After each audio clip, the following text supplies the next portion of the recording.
So basically what I've got ready now is I've got 3 rods ready. This rod is set up for a live bait. Doesn't matter, a pilchard, a threadfin herring, a grunt, a pigfish, a little snapper, anything that you'd like to use. Just a little different presentation. It's a simple 50 or 60 pound leader, a 1 ounce lead, and a like a 6 or a 7/0 J hook. I like a little bit bigger hook. The Cobias have a little bit bigger mouths. I feel that you can get away with a little bit bigger hook and your hookup ratio is better. So that being said, that's one style that we'll use today. And then we briefly talked about this eel. This simulates a little mud eel or sand eel. This is a very good bait. You don't want to work it too fast, but you want to kind of snake it along through the water. Create a swimming motion with it so it looks natural, like an eel kind of swimming in with the tide. You don't want to jig it or stop moving it, but you want to kind of twitch it along and snake it along. And they really like this. It seems like this is a bait that they frequently eat out here in the Gulf of Mexico as these fish migrate up and down the coast. And then this is what I call the destroyer, so to speak.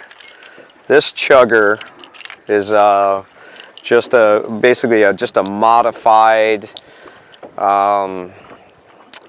big bass lure, so to speak. It's heavy. It weighs about 1.5 ounces to 2 ounces.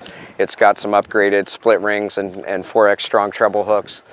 This serves a purpose, and the reason I like this and have it ready at all times is we're sitting here, we're fishing some baits on the bottom, we're not seeing much. All of a sudden I look 100 yards away and I see, you know, 4 or 5 cobias pop up on the surface and they're swimming on the surface. Well, obviously we have the anchor out.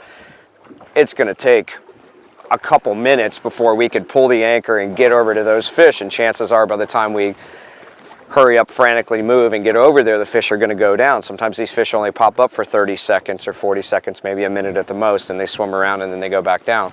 This bait allows me to cast to where those fish are, and I can do one of 2 things. I can entice those fish and tease them, get them closer, closer, closer, closer to the boat, and then we can pitch other baits to them and have multiple hookups, or I can slow it down and let them eat this bait right on the surface, and I just bettered my opportunity to catch that fish that was 100 yards away, where a bait on this rod I would never be able to cast that far.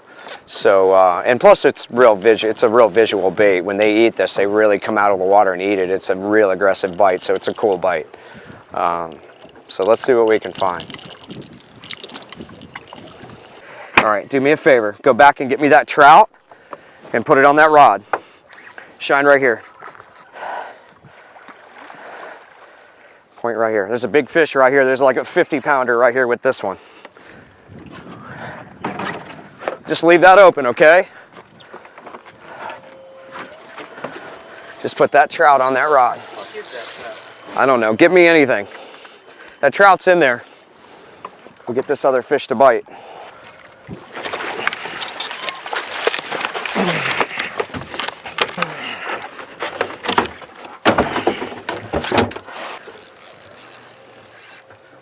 Straight up, straight up. There you go. Reel down all the way to the water, lift up slow. Real slow. Real slow. Do it again, real slow. Do it again, real slow. Real slow. Yeah. All right, in the spread, cobia fishing, Gulf of Mexico. It's a nice fish. Yeah, nice fight. All right, open that hatch for me.